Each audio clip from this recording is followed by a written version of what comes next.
1883. And as him probably refers to Subarrao.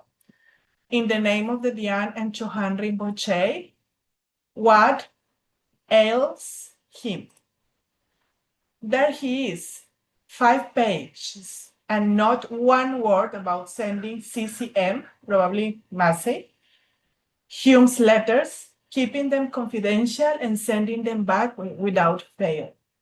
Make him add that he asked CCM to show the 2 letters to Synod and consult with him as to the best course to be adopted with Hume. Let him write that his Guruji M orders him to warn Massey whether he believes in us or no, not to believe in Hume, who will ruin him psychically. So this is the letter, just one paragraph. And here we have some things that are worth to be highlighted. So we saw the date, 1883. That was a period of internal tension within the early Theosophical movement, when the masters spoke in a more direct and corrective way. And rather than teaching doctrine or metaphysics, which a lot of letters are dedicated to that, this one is a very practical and urgent letter. Its aim is not to explain ideas, but to intervene, showing how authority, confidentiality, and psychic risk were addressed when the inner work was under threat. So the letter opens with a sharp rebuke. It says, ask him in the name of the Dian and Chohan Rinpoche what ails him.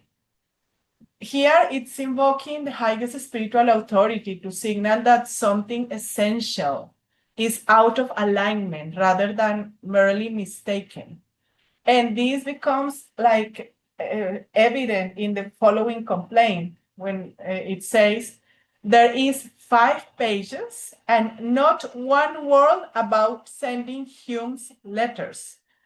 So there is a lot, 5 pages, and not even a single word about these letters.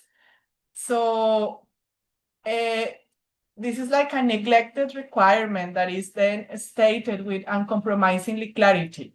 And then he says, keeping them confidential and sending them back without fail. That underscores that esoteric correspondence carries obligation and weight, not just content, and that sometimes it's important to convey some of the things that are there. But in these 5 pages, not a single word. It's like an urgent complaint that is being expressed in this letter. The corrective proposed is not reprimand, but recalibration through counsel.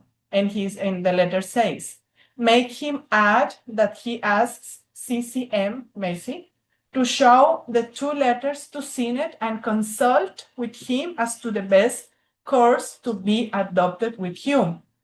Clearly, it's referring to Hume and all this question of Hume being excessively rational and questioning the existence of the master, and it positions Synod as a steadier point of reference and reflecting a preference for considering judgment over, consider judgment and share judgment over unilateral impulse. So show Synod, consult with him, because this is a delicate matter and it's important that is taken care as a common decision, not as an individual choice. So these are all like, when one reads this letter, it may seem that it's very administrative and maybe quite obvious and simple, but all these small things, when one reads with attention, make us see how the masters were always giving a kind of advice on how to act, how to proceed when there was a need to take a decision or to share an information that could be relevant for the issues that were faced at the time within the Theosophical movement. And then the letter shifts from procedural concerns, like the ones mentioned, to safeguarding individuals, beginning with a direct assertion of authority. And it says, let him write that his Guruji M orders him to warn Messi. The wording marks a transition from suggestion to command, signaling heightened urgency. The warn is itself carefully qualified, whether he believes us or in us or not. And this also kind of shows a freedom of belief while insisting on this awareness. It's important to be aware, but also they open like this this possibility of freedom, whether he believes in us or not. Because as I mentioned, he was questioning all the time the existence of the masters. And that risk is then stated plainly. It says, not to believe in Hume who will ruin him psychically. And then here Hume is no longer merely difficult, but actively dangerous. With this warning, we can see how they were seeing that his behavior or the things that he was doing at the moment could be dangerous and portrayed as someone whose influence threatens psychic harm rather than simple disagreement or misunderstanding. So it goes beyond. It can be more dangerous than simply a person who is not in agreement with a point of view. And that's why this letter, or the way that they express this, is with a certain urgency, because it's a matter of big importance. And here the term psychically is crucial.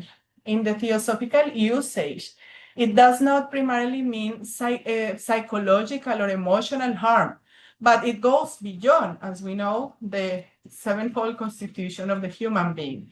So it goes beyond, and it refers to disturbance on the astral and lower mental planes.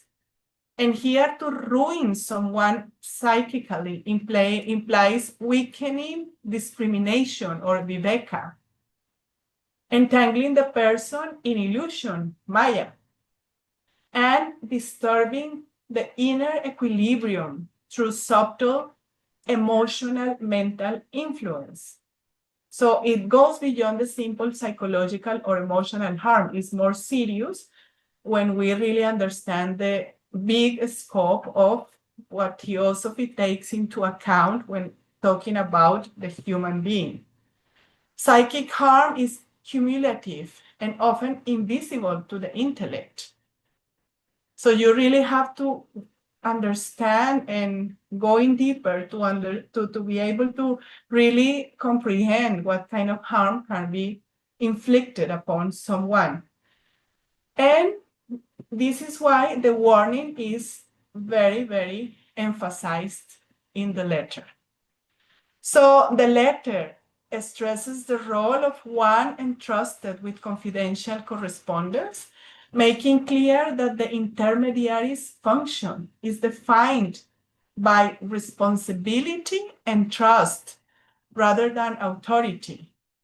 And more broadly, this letter aims to protect both individuals at the work and the work of the institution, the work of the Theosophical Society itself, when it reaffirms a central lesson of the Mahatma letters, that intellect without humility or psychic sensitivity without ethical discipline can become dangerous.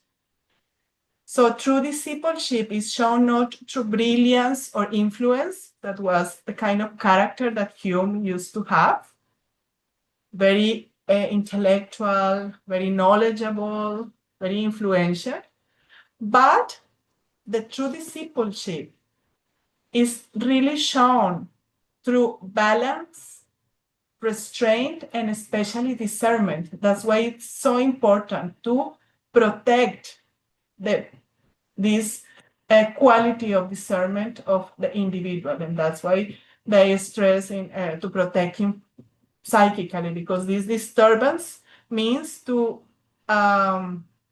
weaken the discrimination of the person. So this is the relevance of this letter. the letter number 38, that we see how a very small letter that at the first read can be very simple and maybe even not worth of taking more deep, can show us a very important message and a very important learning of how we should proceed in certain specific cases. So now let's pass to the letter 39, which is also a short letter, a little longer than the previous one, and it was received in June 1883. So basically the day after this one that was received the first June. So these are chronologically consecutive letters, and it starts with capital. I'll read it. Unless you put the shoulder to the wheel yourself, Kutumi Lal Singh will have to disappear off the stage his fault. Easy enough for you. Go to lecture today. Try to shame Shubha Rao into activity. There's a letter for him. Pass it off to him some way. He is reproached therein for refusing to help the M society, which probably refers to Madras society, and lecture, and for not getting shares. Not getting shares, it will be a great shame, and the brothers will lose caste unless something is done for that journal. Sorry. You can do if you try, nothing that you could not do in the name of Chohan Rinpoche, and using it when needed. Indeed, it proves utter failure. No one will believe much in poor KH's powers. Either this or think how to get out of this. No need signing, but let it be a collective signature. Okay, here we see the language. I have put a title like Crisis, Authority, and the Management of Belief. And this letter not only is very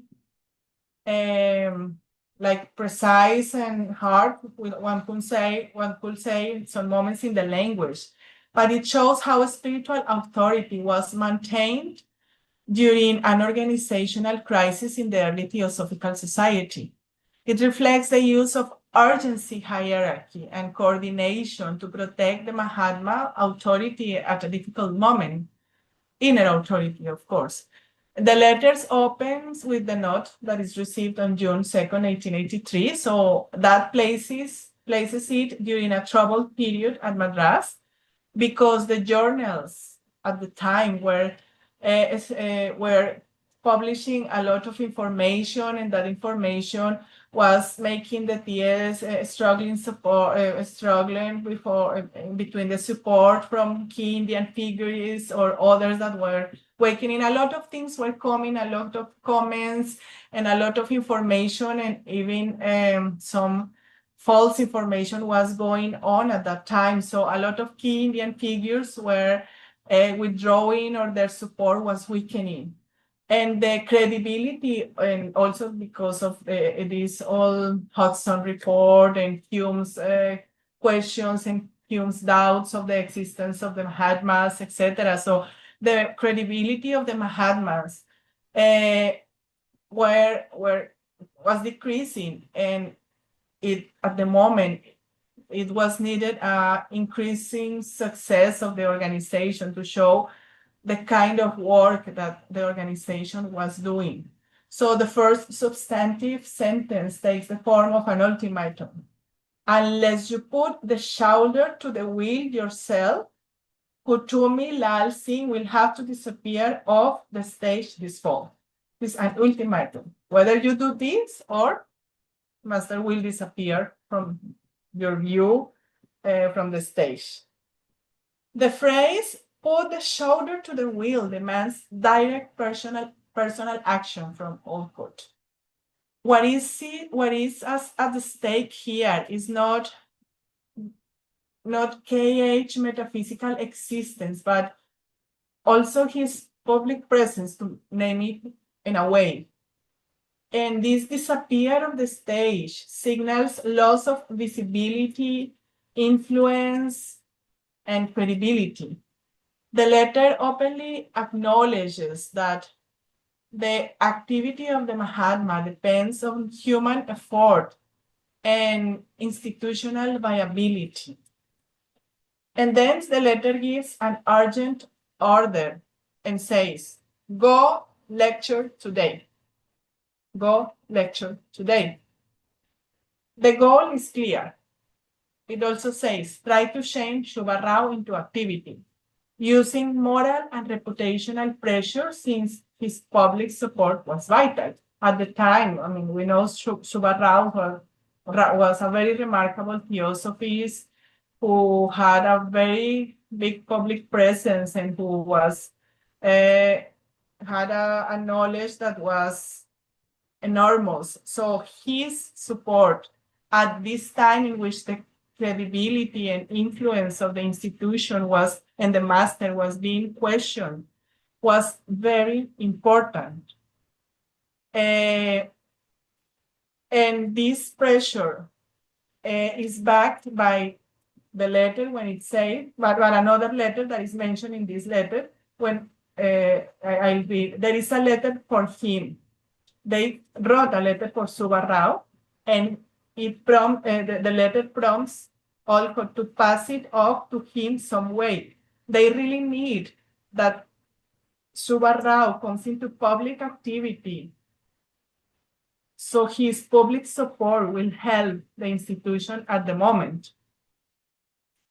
Its message reproaches him for refusing to help the Madras society and lecturing and not getting shares, showing how lectures and journals were central to what the purpose and the work of the Theosophical Society was at the time, the propagation activities of the society that were very important in order to communicate to people at the time what was the purpose of the Theosophical Society. So the consequences are stated plainly.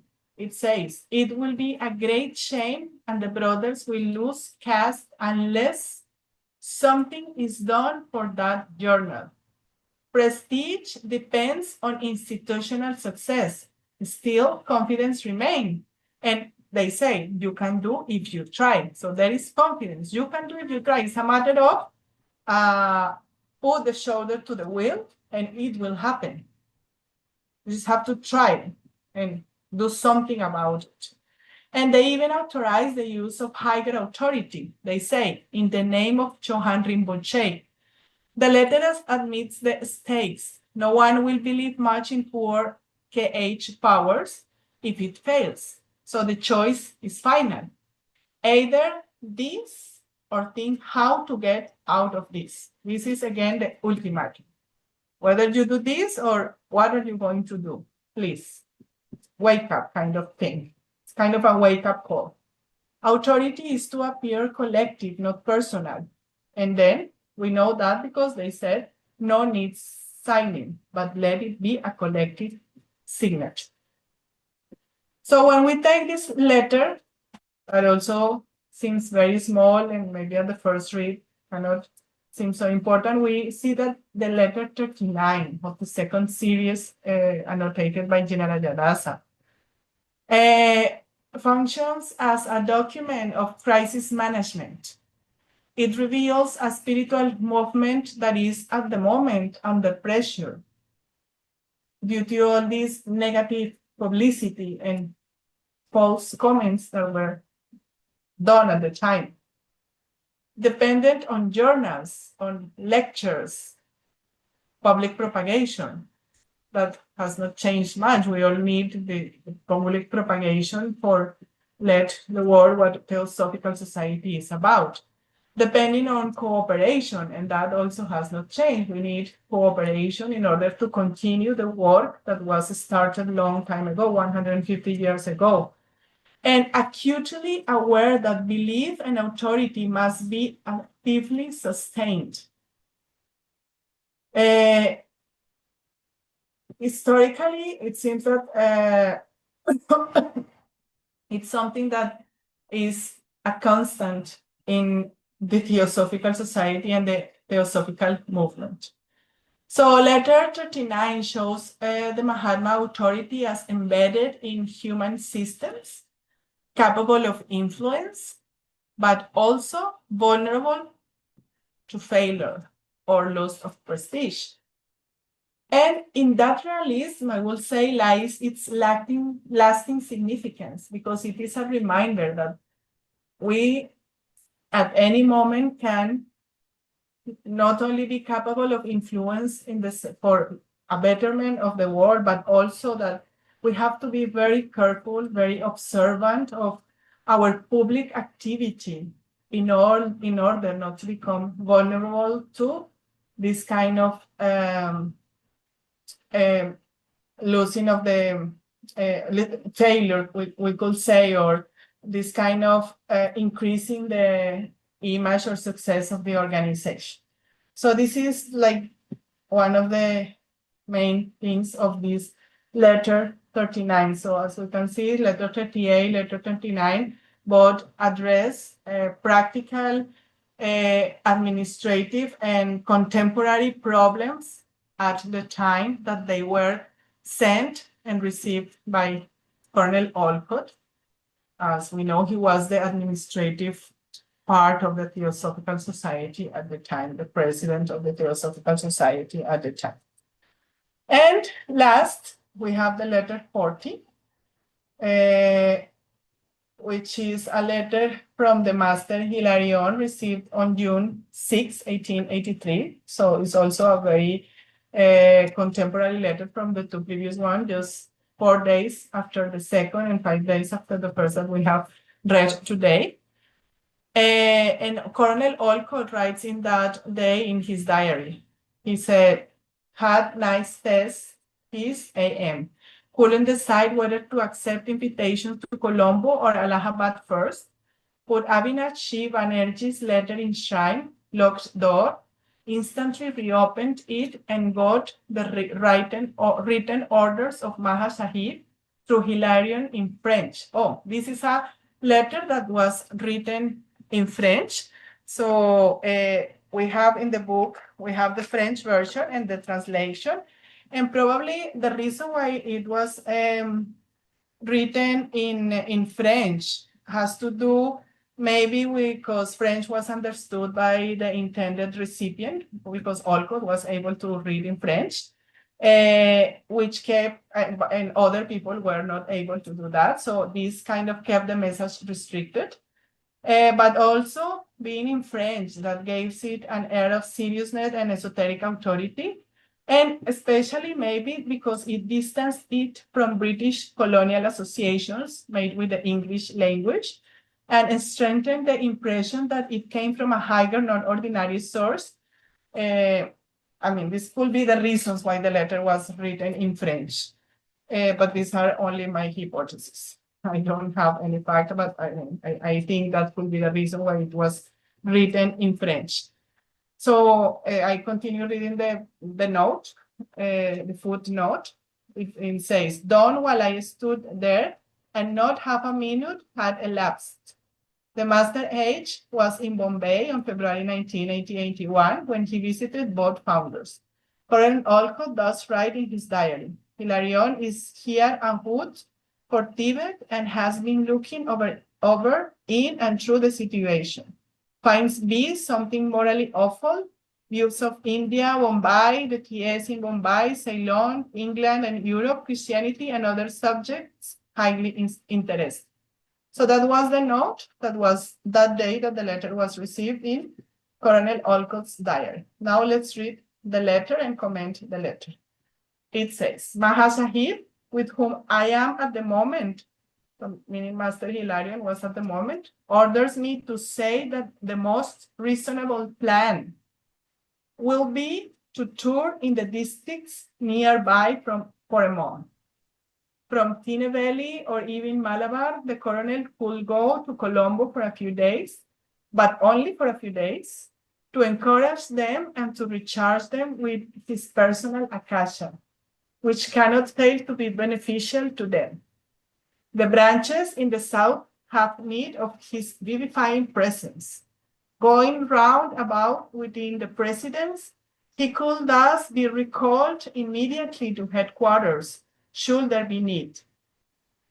July 17 will be the proper time to go to the northern provinces, visiting all the branches on the road from Bellary to Pune, etc. Maha Sahib begs the colonel not to risk too much his health.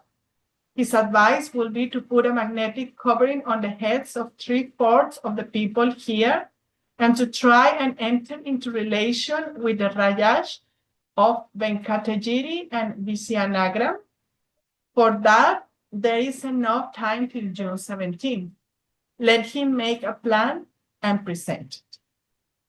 So let's see what this letter has to say in relation with governance, energetic leadership, and practical transcendence. This is a letter that is distinctive, or at least contrasts with the previous ones, for its calm and procedural tone. The others are more like an ultimatum, like the language is harder, especially the 39. But this one is more calm. And rather than addressing crisis or controversy, it reveals how the authority of the Mahatma functioned in routine practice through planning, hierarchy, energetic theory, and attention to human limits. We will see how. The letter opens with delegated authority clearly state when it says, Maha Sahib, with whom I am at the moment, orders me to say that the most reasonable plan will be to tour in the districts nearby for a month. So the writer presents himself explicitly as a messenger, and authority flows downward, we could say, while the plan itself is described as reasonable. So here, this spiritual authority appears as a measured judgment and kind of an advice, more than an impellment like in the two previous letters. In this passage, there is the mention of the personal akasha. So akasha is used in a practical tone. We know that within theosophical and during the late 19th century, the occult thought during the late 19th century, akasha refers to a subtle medium that underlies physical reality and carries impression, forces, and vitality. It's referring clearly to the akashic fields. So when the letters speak of his personal akasha, it implies that an individual, in this case referring to Colonel Olcott, which is especially, or who is especially a trained or a magnetically developed person, can radiate or transmit his unsubtle vitality through his presence, through his expressions, his attention to interaction. So this is they are really impelling him to go and make this work and inspire people by his own personal akasha, his personal energetic influence, to say it some way. So the visit is therefore framed not simply as a moral encouragement or organizational support, but as a form of energetic replenishment. Contact with the leader is believed to inspire, to restore balance, confidence, and cohesion in weakened branches. And we know that through all the history of Theosophical Society and any institution in which the leader is an inspiring person. In this context, akasha functions as a bridge between metaphysics and management, offering a spiritual rationale for why proximity, why travel, why the personal interaction and contact are so important and are seen as something that cannot fail to be beneficial, as stated in the letter. So leadership is presented as energetic and vivifying, not merely administrative. This is reinforced by the statement where Master Hilarion says, the branches, I'm sorry, the branches in the south have need of his vivifying presence. There is a need of this revitalization. And this is something that we can observe through all the story of the theosophical movement and even today. Why it's important to really go and get in touch with the people of the different branches. Yet, this energetic model is balanced by caution. And it says, going round about within the presidency, he could thus be recalled immediately to headquarters. Sure, there'll be need. So, okay, he has to go, but he has to be always ready to be flexible, to do whatever the need is for the best functioning of the plan or of the or for the society itself, for the institution. Then personal concerns follows, and then the letter says, Sahib begs the colonel not to risk too much his health. So health is also a strategic necessity, not only a private matter, because if the leader is the person that has this possibility of inspiring the members, does not care about their own self, his own health, then the work can be damaged by that. So it's important that he does not risk too much his health. And then, apart from this care for the body, occult precaution is introduced. And the letter says, his advice will be to put a magnetic covering on the heads of 3/4 of the people here. Psychic vulnerability is assumed and protection is treated as a practical action. And from an occult perspective, these two instructions go together. When the letter warns the colonel not to risk too much his health, it reflects the idea that health is more than a physical strength also. It includes the condition of the subtler or energetic bodies through which the spiritual influence works. So if a leader becomes exhausted, his ability to support and protect others and the institution which he represents is weakened. So the health becomes a shared concern. The advice to put a magnetic covering on the heads of 3/4 of the people assumes that most people are psychically sensitive and easily affected by surrounding influence.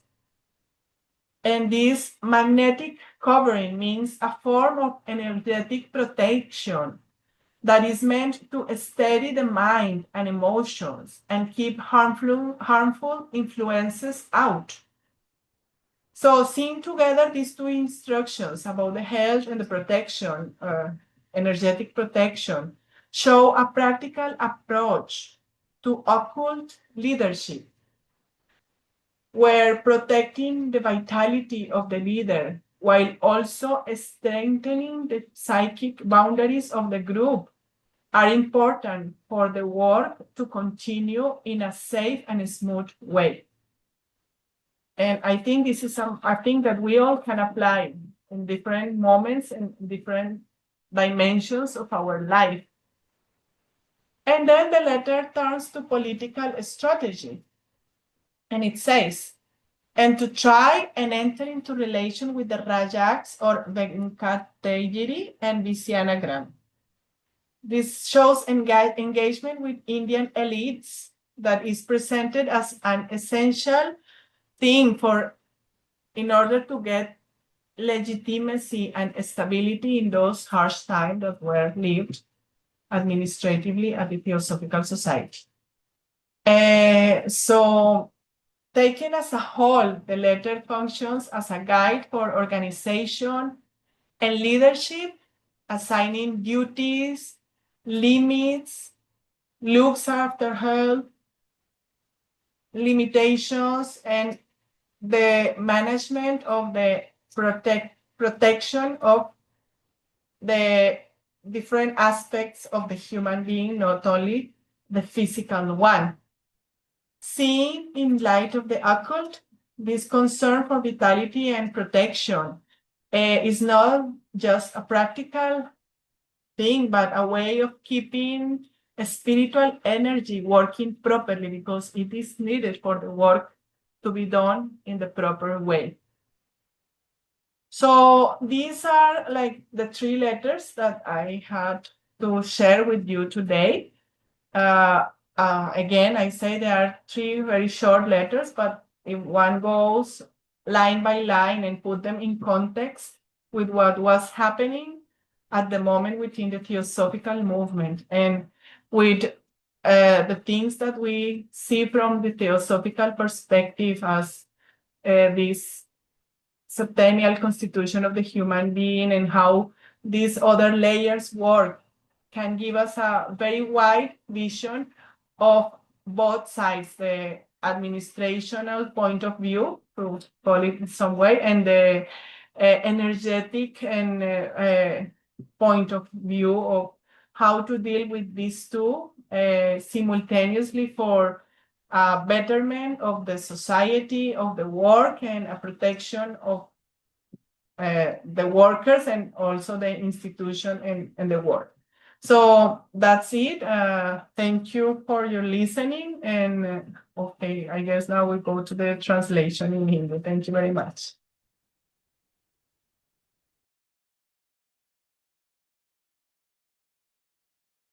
Oh, and thank you to Sister Minakshi for the translation. I forgot to thank Minakshi. you at the beginning.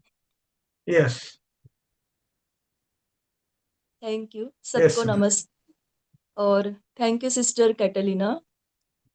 आज हम महात्मा letter number 38, 39 और 40 ले रहे हैं।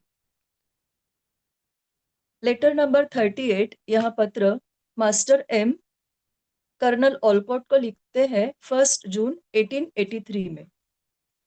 Master कहते हैं कि ध्यान चौहान और चौहान रिम्बोचे के नाम पर उनसे यानी सुब्बाराव से पूछे कि उन्हें क्या दिक्कत है। उन्होंने क्या किया? तो 5 पन्ने लिखे और सीसी मेसी को ह्यूम के पत्र भेजने, उन्हें गोपनीय रखने और उन्हें बिना चूके वापस भेजने के बारे में एक शब्द भी नहीं लिखा। उनसे यह भी लिखवाओ कि वे सीसी मेसी से सीनेट को ह्यूम के 2 पत्र दिखाने और ह्यूम के साथ व्यवहार करने का सबसे अच्छा तरीका अपनाने के बारे में सलाह लेने के लिए वे कहते हैं। उन्हें यह भी लिखने दे कि उनके गुरुजी मास्टर एम उन्हें मेसी को चेतावनी देने का आदेश देते हैं कि चाहे वह हम पर विश्वास करे या न करे, ह्यूम पर विश्वास न करे, जो उनका यानी सीसी मेसी का मानसिक रूप से विनाश कर देंगे। लेटर नंबर 39 में मास्टर एम कर्नल ओलकॉट को 2 जून 1883 में लिखते हैं कि अगर आप स्वयं इस कार्य का भार नहीं लेते हैं, तब महात्मा के एज को इस पतझड़ के मौसम में यानी कुछ ही महीनों में इस उपक्रम से बाहर निकलना होगा। आपके लिए यह कार्य बहुत आसान है। आज लेक्चर के लिए जाए। सुब्बाराव को सक्रिय होने के लिए मनाने की कोशिश करें। उनके लिए एक पत्र है, किसी भी तरह उन्हें वह पत्र दे दे। उसमें उन्हें मद्रास थियोसॉफिकल सोसाइटी को मदद करने से मना करने और लेक्चर देने से मना करने और शेयर्स न मिलने के लिए धिक्कारा गया है। अगर उस पत्रिका यानी फोनिक्स जर्नल के लिए कुछ नहीं किया गया, तब महात्मा गण अनेकों मेंबर्स खो देंगे और यह बहुत शर्म की बात होगी। अगर आप कोशिश करें तब यह कर सकते हैं। चौहान रिम्बोचे के नाम पर ऐसा कुछ भी नहीं है जो आप नहीं कर सकते, और जरूरत पड़ने पर आप उसे उपयोग में ला सकते हैं, यानी उनके नाम को उपयोग में ला सकते हैं। सच में अगर यह उपक्रम पूरी तरह से नाकामयाब हुआ, तब बेचारे के एच की शक्तियों पर यानी शक्ति सामर्थ्य पर कोई भी उतना विश्वास नहीं करेगा।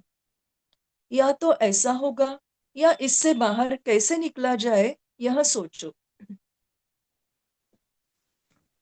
लेटर नंबर 40 में मास्टर सेरेपिस बे कर्नल ऑलकॉट को मास्टर हिलेरियन के मार्फत लिखते हैं 6 जून 1883 में। मास्टर कहते हैं कि मैं अभी महासाहिब के साथ हूँ। वे मुझे आपसे यह कहने का आदेश दे रहे हैं कि व्याख्यानों के लिए आपको सबसे सही प्लान यह होगा कि 1 महीने के लिए आसपास के जिलों का दौरा किया जाए। तिनेवेली या मलाबार से कर्नल कुछ दिनों के लिए कोलंबो जा सकते हैं, लेकिन केवल कुछ ही दिनों के लिए। उनका हौसला बढ़ाने और अपने स्वयं के यानी निजी आकाशीय ऊर्जा से उन्हें पुनरुज्जीवित करने के लिए जा सकते हैं, जो उनके लिए फायदेमंद साबित होगा। दक्षिण की शाखाओं में उनके उत्साहवर्धक उपस्थिति की जरूरत है। प्रेसिडेंसी में दौरा करते हुए जरूरत पड़ने पर उन्हें तत्काल हेडक्वार्टर्स में बुलाया जा सकता है। 17 जुलाई उत्तरी प्रांतों में जाने का सही समय होगा। रास्ते में बेल्लारी से पूना वगैरह सभी शाखाओं में जाना होगा। महासाहिब कर्नल से यह गुजारिश करते हैं कि वे अपनी सेहत को ज्यादा खतरे में न डालें। उनकी यह सलाह होगी कि यहाँ के 3-4 लोगों के सिर पर मैग्नेटिक कवरिंग करे या सुरक्षात्मक कवच आच्छादित करे, और वेंकटगिरी और विजयनगरम के राजाओं से संबंध प्रस्थापित करने की कोशिश करे, जिसके लिए 17 जून तक पर्याप्त समय है। उन्हें यानी एचएसओ को एक प्लान बनाकर पेश करने दे। ऐसा संदेश मास्टर सेरेपिस मास्टर हिलेरियन के मार्फत कर्नल ऑलकॉट को देते हैं। Thank you. नमस्ते।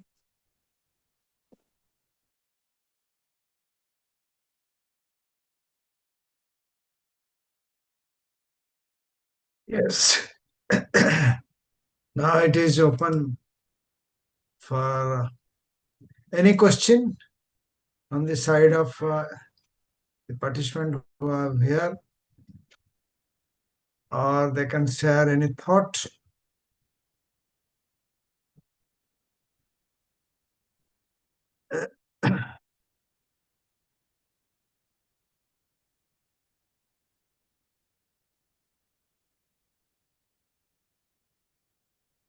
Yes, sir. Professor C.S. Sinde, sir.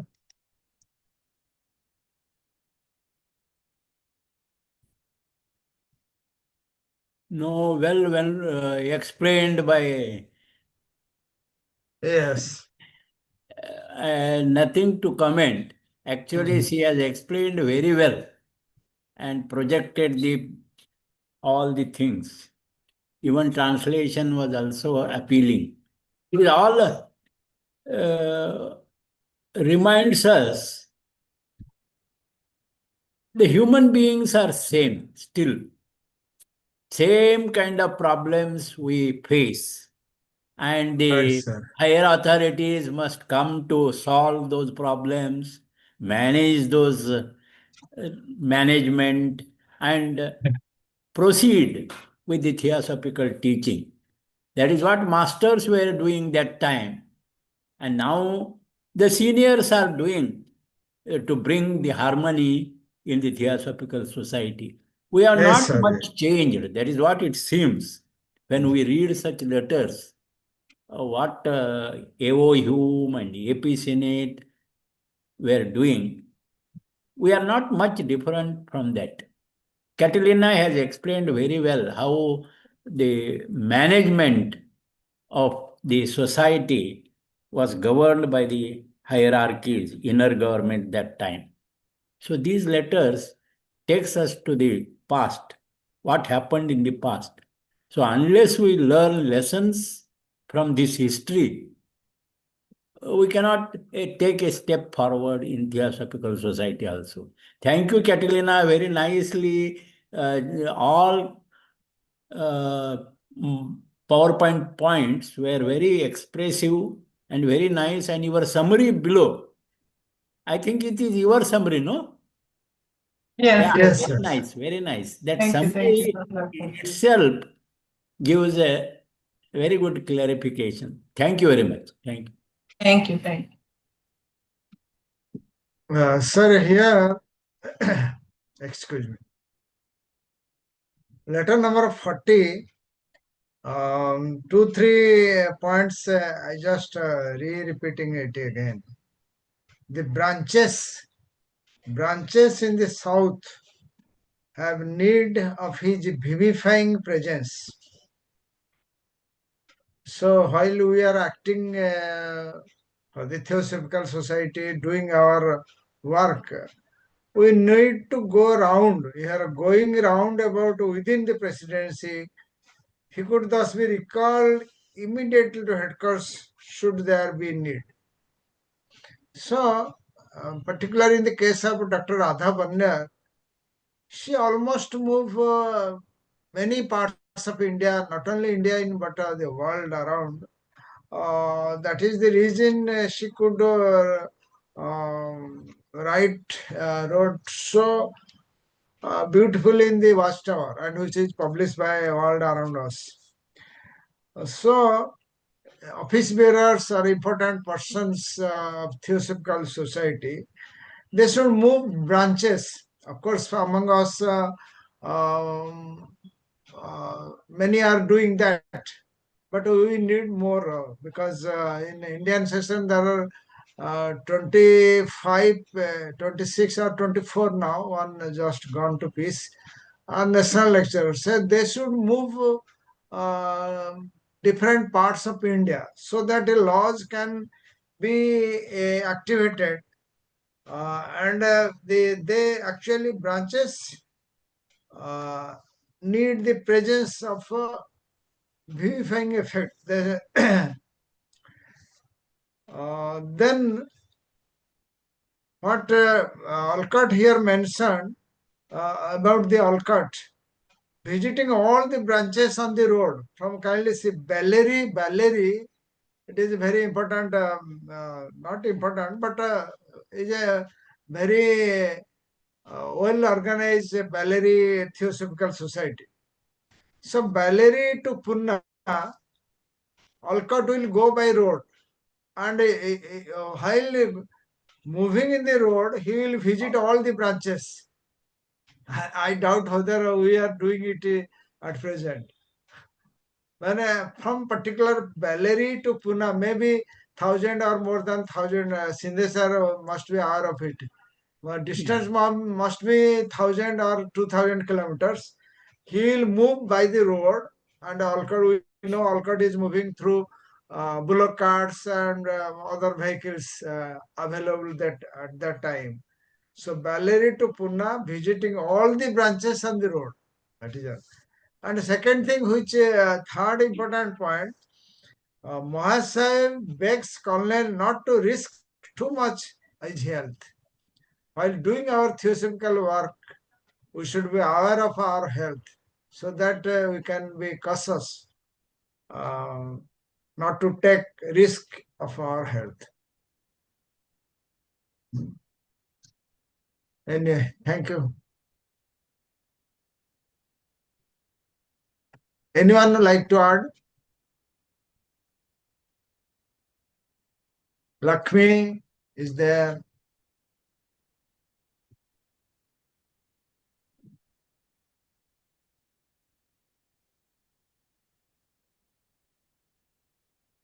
No, okay. Susmaji?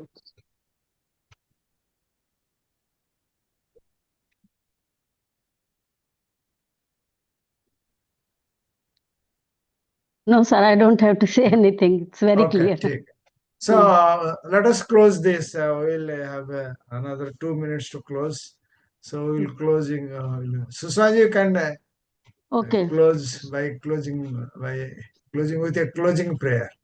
Okay, sir. Let Catalina speak if she want to tell Yes, something. yeah. No, nothing. Just thank you very much for the opportunity and for everything. That's all. Thank Okay. you. Yes, Susmaji. जी असतो मा सद्गमय तमसो मा ज्योतिर्गमय मृत्योर्मा अमृतम गमय. From the unreal lead us to the real, from darkness lead us to light, from death lead us to immortality. सर्वे भवन्तु सुखिनः, सर्वे सन्तु निरामया, सर्वे भद्राणि पश्यन्तु, मा कश्चित् दुर्भाग् भवेत्. शांति शांति शांति. Thank you. शांति. Thank you, Catalina. Thank you. Thank you Katrina ji. Thank Thank you, you. sir. Thank you. Thank you.